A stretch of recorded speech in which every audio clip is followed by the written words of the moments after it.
General category के candidates का एक क्रॉनिक ग्रीवांस है कि एजुकेशनल एंट्रेंस एग्जामिनेशंस में फॉर मेडिकल और engineering and other professional institutions वहाँ पर admissions as well as their selections in various entrance examination for public services in under central government और स्टेट गवर्नमेंट।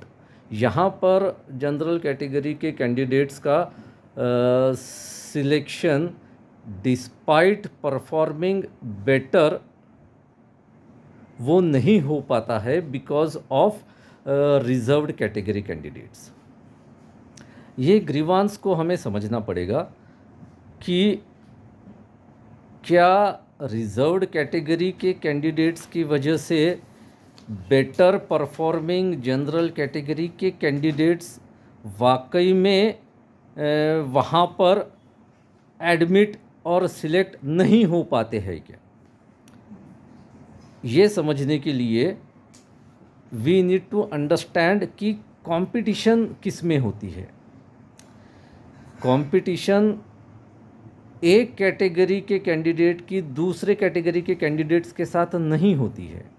जनरल कैटेगरी के candidates की competition SC category के साथ नहीं होती, एससी कैटेगरी की कंपटीशन एसटी वालों से नहीं होती है और एसटी वालों की कंपटीशन ओबीसी वालों से नहीं होती है।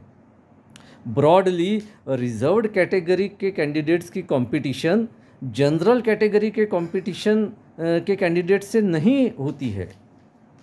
The competition is not between the categories, competition is with in the category. General category के कैंडिडेट्स की कंपटीशन उन्हीं के कैंडिडेट्स से है, शेड्यूल कास्ट के कैंडिडेट्स की कंपटीशन उन्हीं के कैंडिडेट्स के साथ है। लाइकवाइज ओबीसी और शेड्यूल ट्राइब के कैंडिडेट्स की कंपटीशन उन्हीं के कैटेगरी के कैंडिडेट्स से है। सो जब ये अप्लाई करते हैं from general category as well as from respective reserved category, तो जो अपनी अपनी कैटेगरी में बेटर परफॉर्म करता है उसका सिलेक्शन हो जाता है। सो जनरल कैटेगरी में जो अच्छा परफॉर्म करेंगे वो कैंडिडेट्स मेरिट लिस्ट में आ जाएंगे, they will make it to the merit list. जो कैंडिडेट्स शेड्यूल कास्ट के हैं उनमें से जो अच्छा परफॉर्म करेंगे वो उनके मेरिट लिस्ट में आ जाएंगे। लाइकवाइज ओबीसी एंड एसटी के जो बेटर परफॉर्मिंग कैंडिडेट्स हैं वो उनके मेरिट लिस्ट में आ जाएंगे। तो जनरल कैटेगरी के जो कैंडिडेट्स उनका सिलेक्शन नहीं हो पाता है, the reason is because they could not make it to the merit list of general category.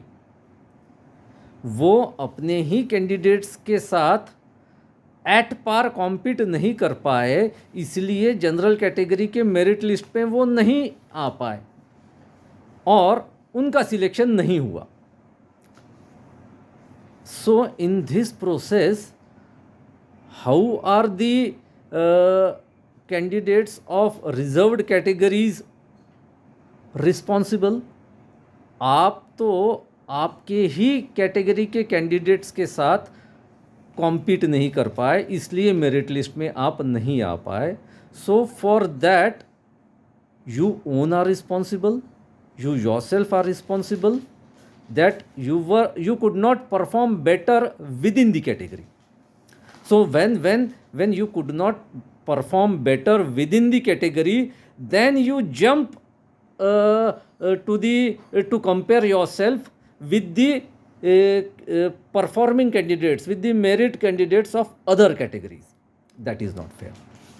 That is not fair because the admission process is an inclusive process, जहाँ पर society के सभी sections के विभिन्न वर्गों के कैंडिडेट्स का शिक्षा में सिलेक्शन होता है, विभिन्न सेक्शंस का, विभिन्न तबकों का सिलेक्शन जो पब्लिक सर्विसेज है उसमें होता है। तो समाज के सभी तबकों के लिए वो शिक्षा और जो सर्विसेज है वो ओपन है, वो अवेलेबल है।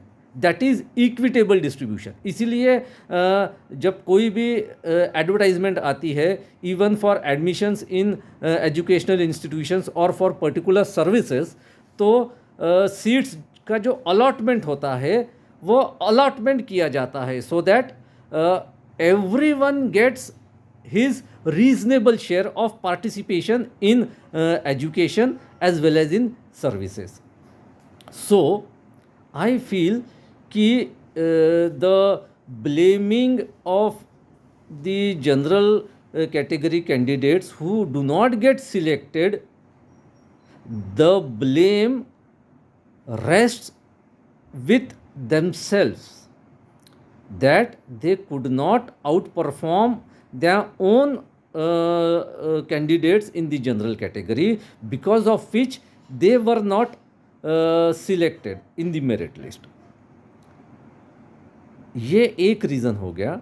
सेकंड रीज़न ये है कि okay, all such candidates who could not get selected, the structural reason is limited number of seats, whether they are in educational institution, medical engineering, or because they are in services. When we are talking about educational institutions, the limited intake of candidates in a particular medical or engineering college, limited number of seats is the constraint.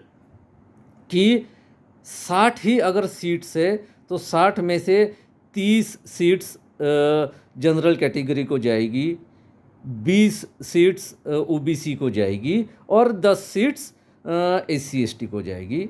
So this reasonable distribution is already made and it is among the 60 seats which are available in that particular college.